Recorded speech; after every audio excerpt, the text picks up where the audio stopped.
ॐ सहनाववतु सहनो भुनक्तु सह वीर्यं करवावहै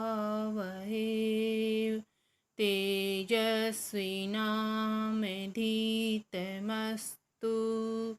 मा विद्विषावहै। ओम शांति शांति शांति। आप सभी योग साधकों का मैं अपने चैनल संपूर्ण और सर्वांगीण योग क्रम में स्वागत करती हूँ। जो भी UGC net, QCI, MA yoga की तैयारी कर रहे हैं, उसमें कई प्रश्न योग दर्शन से पूछे जाते हैं।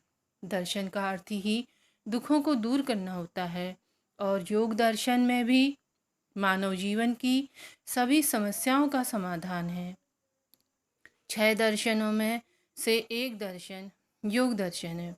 योग दर्शन को भली प्रकार से समझ लेने पर विद्यार्थी योग की परीक्षाओं में सफलता प्राप्त कर सकते हैं। अतः हम देखते हैं कि पातंजल योग सूत्र क्या हैं और इसके प्रणेता कौन हैं। योग दर्शन के प्रणेता महर्षि पतंजलि हैं। पातंजल योग सूत्र गागर में सागर भरने की तरह है। इसमें एक एक सूत्र बहुत गहरे अर्थ को अपने में समेटे हुए हैं। महर्षि वेदव्यास जी द्वारा इसका भाष्य किया गया है। इसमें दिए गए सारे सूत्र व्यवहारिक हैं। उन्होंने सूत्रों में बताया है कि मनुष्य किस तरह से अपने दुखों को दूर कर इसी संसार में सुखी रह सकता है।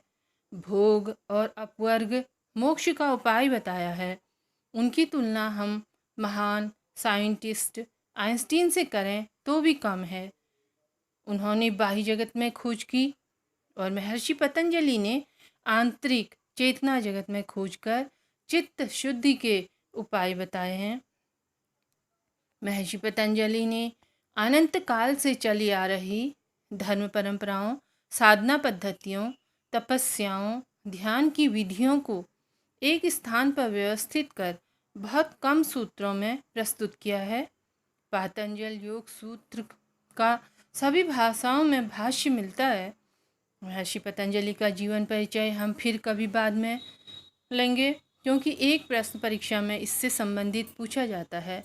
अभी हम एक मंत्र से इन्हें प्रणाम करते हैं। योगेन चित्तस्य पदेन वाचाम मलं शरीरस्य वैद्यकेन योपाकरोक्तं प्रवरं मुनीनां पतंजलि प्रांजलिरानतोस्मि। इसका भावार्थ है, महर्षि पतंजलि ने चित्त की शुद्धि के लिए योग सूत्र का, वाणी की शुद्धि के लिए महाभाष्य व्याकरण शास्त्र का और शरीर की शुद्धि के लिए वैद्यक शास्त्र चरक संहिता आयुर्वेद का निर्माण किया है। ऐसे प्रवर मुनि को हम प्रणाम करते हैं। यह ग्रंथ 4 पादों में विभक्त है। पहला पाद समाधि पाद है जिसमें 51 सूत्र हैं।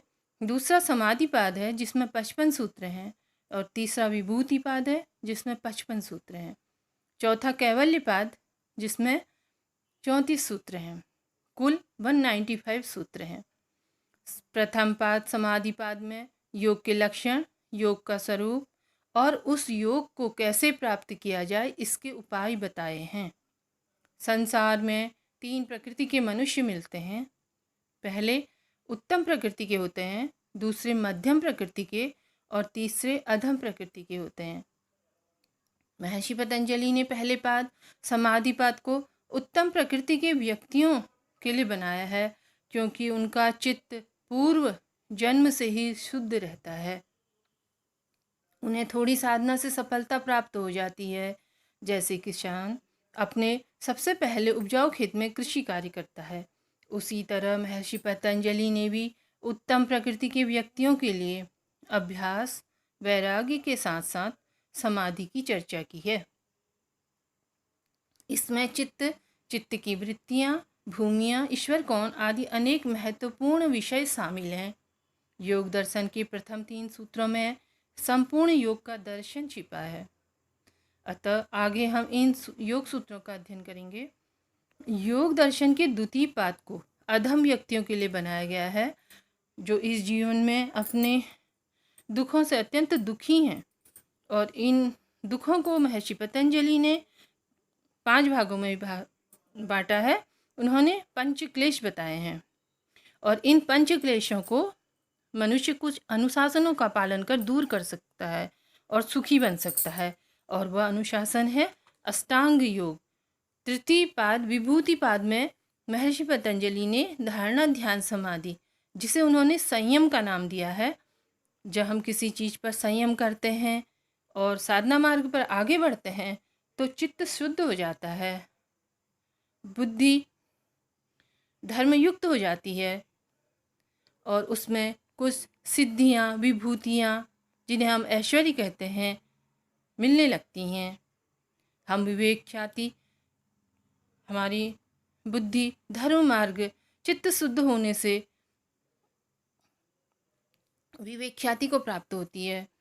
चौथा पाद कैवल्य पाद है, जिसमें मोक्ष मुक्ति के बारे में बताया गया है।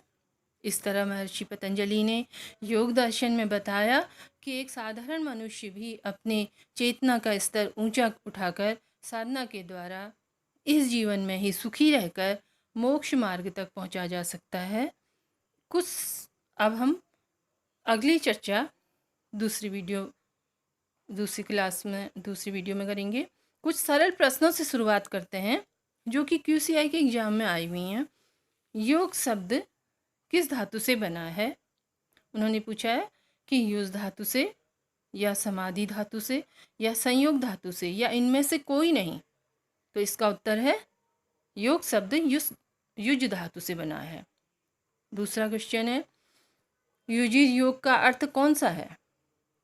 उन्होंने बताया मिलना, जोड़, या संयुक्त होना, या उपयुक्त सभी।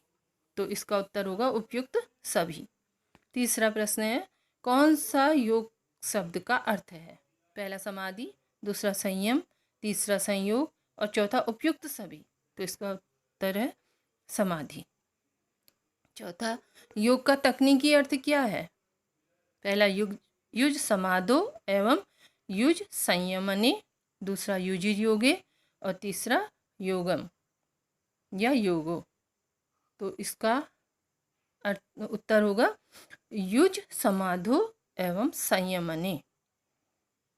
फिर पांचवा, आत्मशुद्धि के उपाय के रूप में योग शब्द का प्रयोग किया गया है।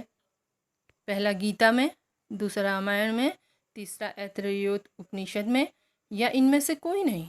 तो इसका उत्तर है गीता में, क्योंकि गीता में आत्मशुद्धि के उपाय के रूप में योग शब्द का प्रयोग हर जगह पर मिलता है। छठा प्रश्न है, संयम किसे कहते हैं? तो संयम धारणा ध्यान समाधि को ही संयम कहा जाता है। आप सभी को ओम।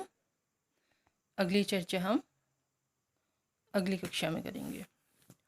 सभी को ओम।